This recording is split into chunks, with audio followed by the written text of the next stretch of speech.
गोड खावंसं वाटतं आणि पाऊस पण चालू झाला आहे, तरी मी इथं मस्तपैकी गुळाची लापसी करणार आहे. तर मी इथं कढईत थोडंसं तूप घेतलं आहे, तुपात लापसीचा रवा टाकला आहे हा, आणि बघू शकता मस्तपैकी गोल्डन होईपर्यंत छान परतून घ्यायचं आहे. आणि याच्यात तूप टाकताना जेवढं लापशीला परतायला लागेल खरपूस असं तेवढं तूप घ्यायचं आहे. मस्त असं हलवून घ्यायचं आहे एकदम, आणि कमी गॅसवर हा परतून घ्यायची आहे. बघू शकता इथं मस्त असं फुललं आहे आणि कलर पण चेंज झाला आहे. तर एकदम पौष्टिक असं लापशी, तर खूप छान होते. अशा पद्धतीने नक्की करून बघा.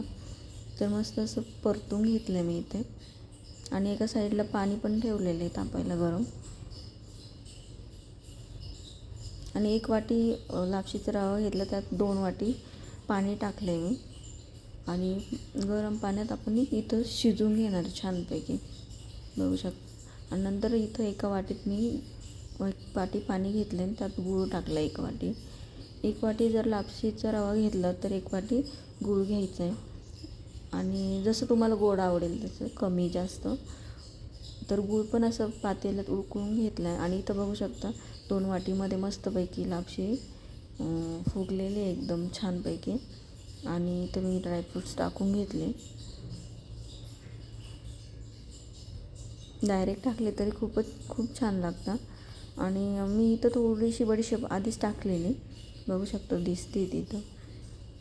आणि त्यानंतर पण परतून घ्यायचं. आणि इथं गूळ वितळून घेतला आहे मी गरम पाण्यात, तो पण मी आता लापशीमध्ये ओतून घेणार आहे. आणि अशा पद्धतीने लापशी खूपच छान होती, खूप म्हणजे. तर पूर्ण असं पाणी ओतून घ्यायचं आणि गाळून घ्यायचं आहे, कारण की गुळामध्ये काही घाण वगैरे असेल तर. बघू शकता. आणि आता परत हे पूर्ण पाणी हे होईपर्यंत झाकण ठेवून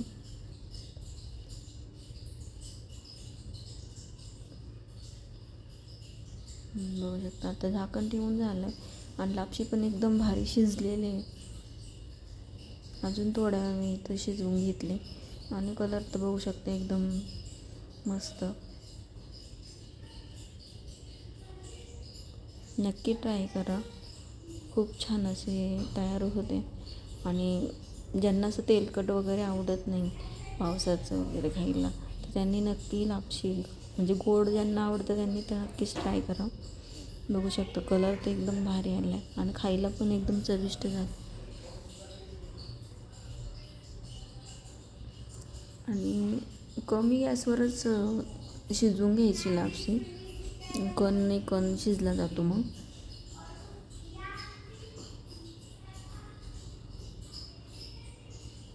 जर अजून सुटसुटीत पाहिजे असेल तर अजून तुम्ही झाकण ठेवून परतून घेऊ शकता. पण मी इथं मला म्हणजे अशी आवडते तर लगेच डिशमध्ये काढून घेतली. बघू शकता मस्त असे तयार झाले.